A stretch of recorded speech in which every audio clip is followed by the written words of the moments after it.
नीयरत्नखचिते कल्पत्रमूले स्थितं कर्पूरस्फटिकेन्दुसुन्दरतनुं कात्यायनी वल्लभं गङ्गातुङ्गतरङ्गराञ्जितजटा भारं कृपासागरं कण्डालकृतशेषभूषणममुं मृत्युञ्जयं भावये। नमः सभायै। मंचे विराजमानेभ्यः अध्यक्ष महोदयेभ्यः एवं आचार्येभ्यः नमस्कारान् व्यहृत्य अहं वेद में कृषि विज्ञान इति विषयम् अधिकृत्य यथामतिं प्रस्तौमि। जैसा कि हम जानते हैं, भारत कृषि क्षेत्र में अग्रगण्य है। पुरातन काल से ही भारत के आर्थिक, सांस्कृतिक एवं सामाजिक जीवन और गौरवपूर्ण इतिहास में कृषि की सर्वाधिक महत्वपूर्ण भूमिका रही है। अन्न के बिना जीवन असंभव है, इसलिए अन्न के अभाव को ही विश्व की प्रमुख समस्या माना गया है। अन्नम वै प्राणिनां प्राणः, शतपथ ब्राह्मण में इस प्रकार का उल्लेख है। जिस प्रकार अन्न अत्यावश्यक है, उसी प्रकार वनस्पति भी आवश्यक हैं। कृषि एवं वनस्पति का परस्पर संबंध है। जैसे मनुष्य के लिए अन्न, कृषि पर मनुष्य निर्भर है, वैसे ही कृषि में उगाई जाने वाली फसल, वनस्पति जलवायु पर निर्भर होती है, जिसका उल्लेख वेदों में है। वेद समस्त विज्ञान का भंडार है। महर्षि कणाद ने वेद के विषयों में अपना मत दिया है कि वेद साधारण ग्रंथ नहीं है। वेदों में प्रत्येक पद की रचना बुद्धियुक्त है। ऋग्वेद और अथर्ववेद में राजा वेन के पुत्र पृथु को कृषि विद्या का आविष्कार बताया गया है। उसमें कृषि विद्या द्वारा अनेक प्रकार के अन्न उत्पन्न किए। मानव जीवन अन्न पर निर्भर है तथा अन्न की प्राप्ति के लिए ही कृषि होती है। अतः कृषि मानव जीवन का आधार है। वैदिक काल में कृषि को अत्यंत गौरवपूर्ण कार्य माना जाता था। कवि और ऋषि भी कृषि कार्य करते थे।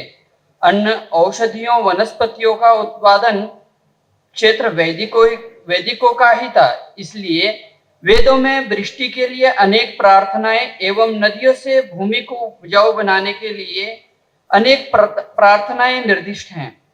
वेदों में विभिन्न प्रकार के किसानों का वर्णन है। किसानों के कार्यों के अनुसार उनके नाम रखे गए हैं, जैसे कारशिवन, किनाशा, सिरपति, वापा, धान्यकृत, इदावा।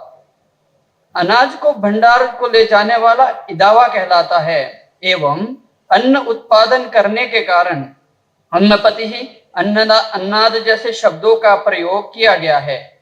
शतपथ ब्राह्मण में कृषि को 4 शब्दों में वर्णन किया गया है: कर्षण, वपन, लवण एवं मर्दन।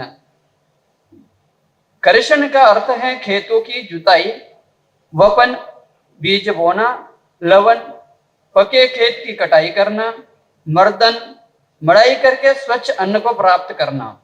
वैदिक ऋषियों ने जाना कि खाद्य सुरक्षा के लिए कृषि ही एकमात्र उपाय है। यजुर्वेद के अनुसार भूमि कृषि करने के लिए पहली आवश्यकता है। वेद में लिखा है भूमिरा वपनम महत, अर्थात कृषि का महत्वपूर्ण स्थान भूमि है। अथर्ववेद में भूमि की प्रार्थना की गई है। यस्यामन्नं व्रीहयौ यस्या इमा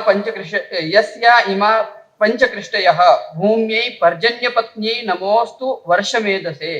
अर्थात जिस भूमि में धान, गेहूं, जौ खाद्य पदार्थ प्रचुर मात्रा में होते हैं, जहां विद्वान, शूरवीर, शिल्पकार तथा सेवक 5 प्रकार के लोग आनंद में निवास करते हैं, जिस भूमि में निश्चित समय पर वृष्टि होने से अन्न आदि का उत्पादन होता है, पर्जन्य से जिसका पोषण होता है, ऐसी मातृभूमि के प्रति हमारा नमन है।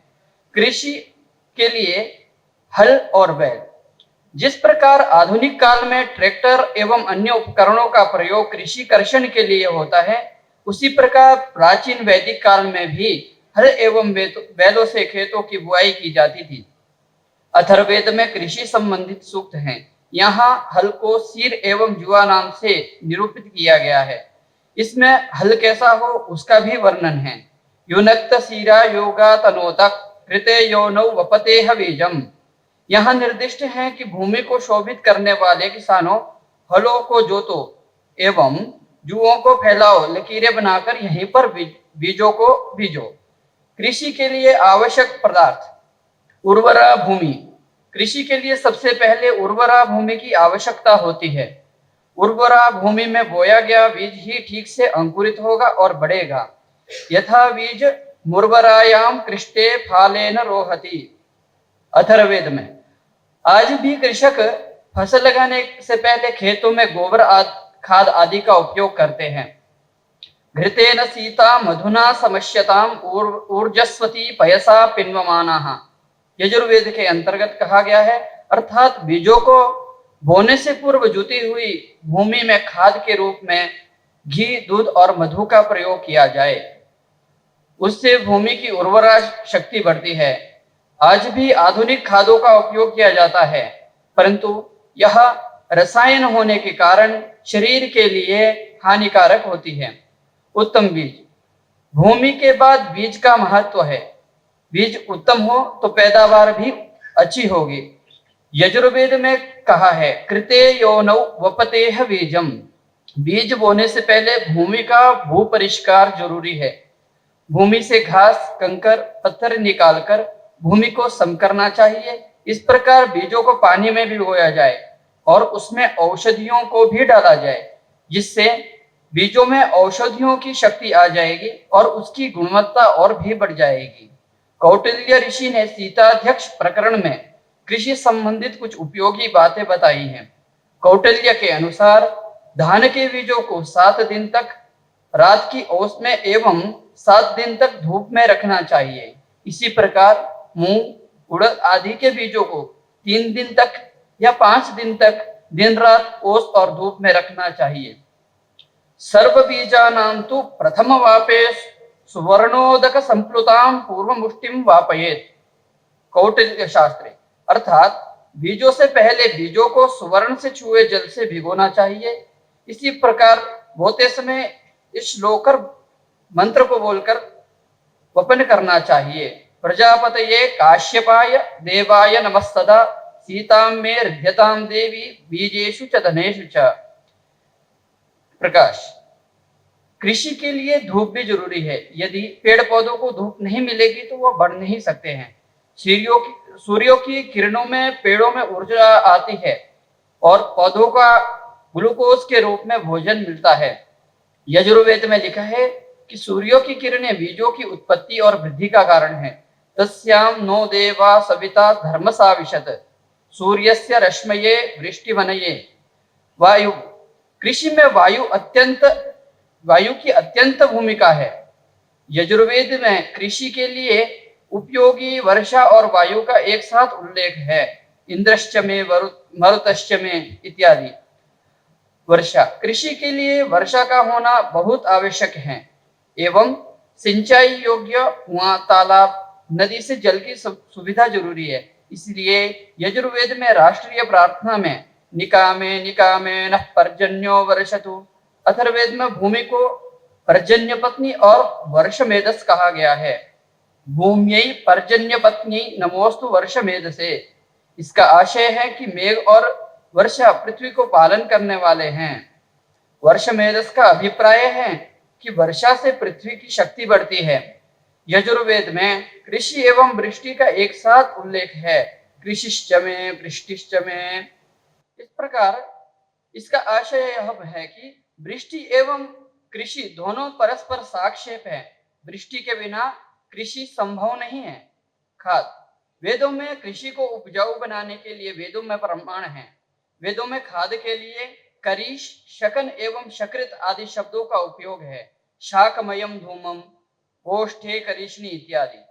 यह खाद प्रायः बैल एवं गाय के गोबर की होती थी।